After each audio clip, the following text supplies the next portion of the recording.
Hi everyone, and welcome to week 7 of Info 649 library programming. As we do every week, I'm just going to start up with a wrap up of the discussion. Thank you because many of you shared some excellent and valuable resources. It was great work, and I love to see those conversations happening. Also bringing up accessibility into the conversation. It's vital because everyone should be comfortable and feel included in any library space that they enter. And the last note that I saw, libraries are very much connectors, and I urge everyone to think about that as we discuss collaboration and partnerships. I think that's really timely for this week's discussion. Just a little bit of housekeeping. The next major assignment is your final project, which is the creation of your very own program. I'll have all of the interviews graded by the end of this week so that you guys can use that feedback to contribute for your final assignment. So let's talk about collaboration and outreach. No matter what type of library or other organization you work in, effective collaboration can increase the types of programs you can offer and the number of people you can serve with your programs. Along these same lines, effective outreach can bring more people from the community into your library, and it can enable you to bring library services to a larger variety of places where underserved community members are located. And I think that's vital for most library missions. So our first step is going to be defining collaboration and defining outreach. What does that mean? Let's start studying this week's topics with the definitions of these two terms. Matisic 2001 defines collaboration as a mutually beneficial and well-defined relationship entered into by two or more organizations to achieve common goals. The relationship includes a commitment to mutual relationships and goals, a jointly developed structure, and a shared responsibility, mutual authority and accountability for success, and sharing resources and rewards. And that's on page 59. So the most significant aspect of collaboration should include shared goals, shared work effort, shared administrative power, shared resources, and in the end, shared rewards. So everyone is benefiting. The word shared is repeated over and over in this listing because it's the most significant aspect of collaboration. Collaboration in programming can be thought of as shared programming in which two or more organizations work together to increase the power and reach of their staff, their institutional and individual knowledge, as well as their resources. Since most outreach efforts involve the library partnering on some level with another organization, outreach is often but not always related to collaboration. Outreach means taking library services beyond the library's physical boundaries into places that are frequented by members of the target audience, and that's according to Augusto, 2008. Although outreach is often thought of as a function of public libraries, it is also important for schools, academic, and special libraries. Any type of library can expand their outreach services by going outside of their library. Outreach can mean going to these places to advertise library services and to invite non-users to go to the library facility. Or it can mean going to these places and providing library services right there on the spot, away from the library's physical boundaries. And this is extremely important because even if your library has an outreach team, you may be asked to participate in some of these outreach initiatives because of staffing, right? And it's always important for librarians to step outside of the building and see their community. Outreach in public libraries often means setting up library card registration at events or holding story times and other programs at shopping malls, daycare centers, churches, anything, right? Other common locations for public library outreach includes nursing homes, laundromats, homeless shelters, and more recently, it can also mean providing programming at coffee shops, bars, at the beach if you're located close by, if we're talking about connecting with your adult audience. For school library media centers, outreach can mean leaving the media center and going into the classrooms to tell students about the library and its services. Outreach in academic libraries can mean taking part in classes outside of the library building or attending student club meetings and other student events or going to college recruiting events to advertise library services. In the world of special libraries, outreach efforts are often include attending professional conferences or visiting similar businesses or organizations. So outreach can be very broad. Smith and Mercer, 2015, discussed outreach services of hospital libraries.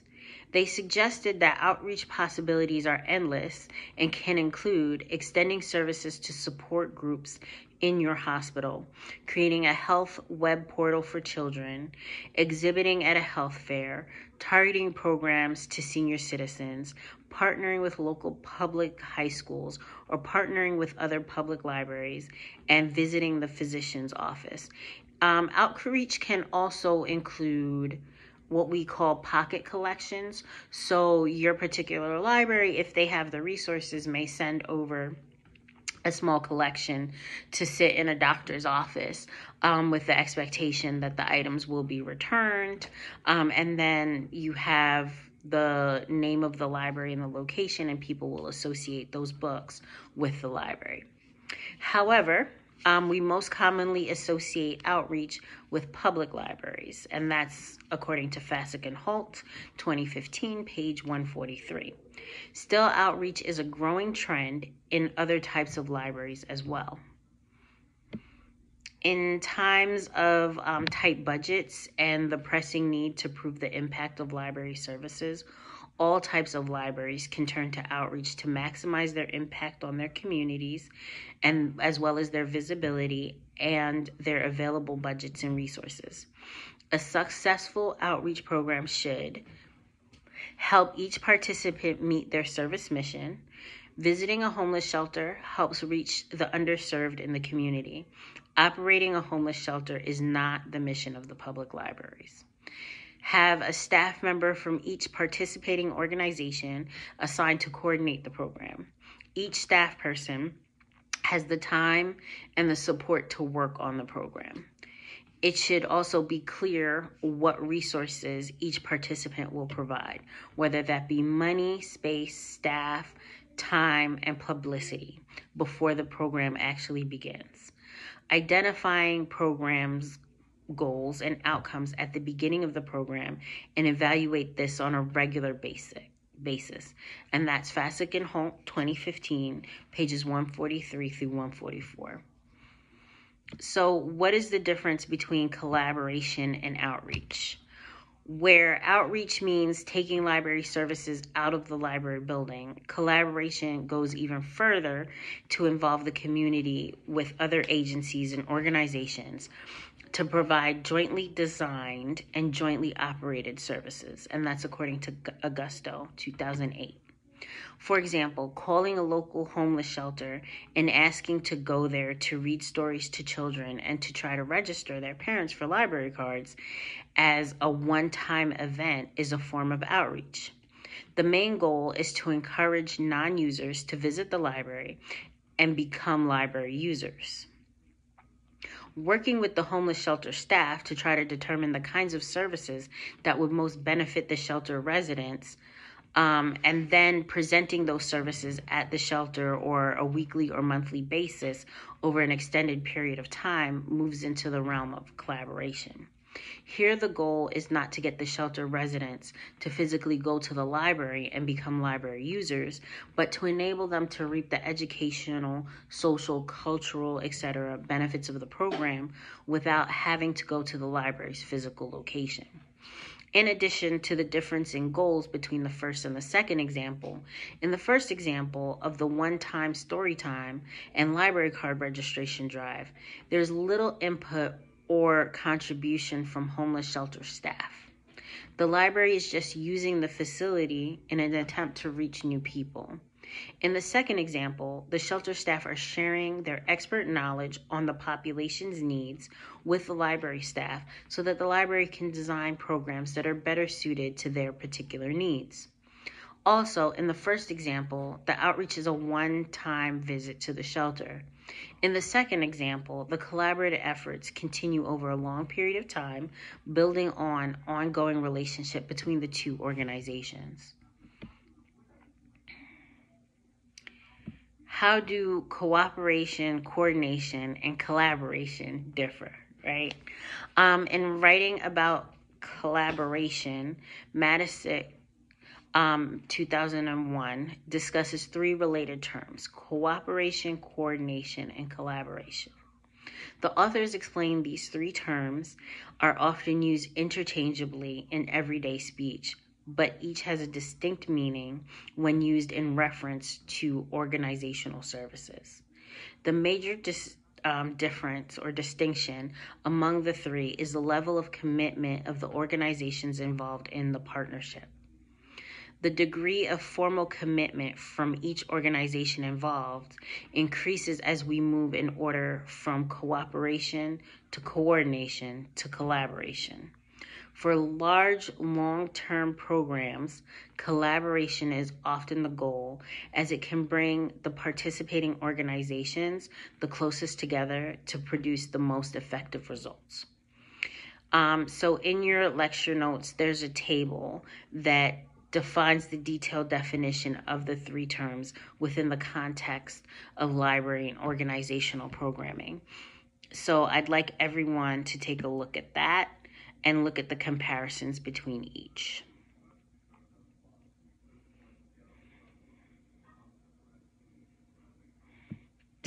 While true collaboration is often the goal of institutional partnerships, a minority of library partnerships ever reach like that intense level of shared goals and services. So, what are some of the benefits of collaboration and outreach? The main benefit of library programming via outreach services is obvious.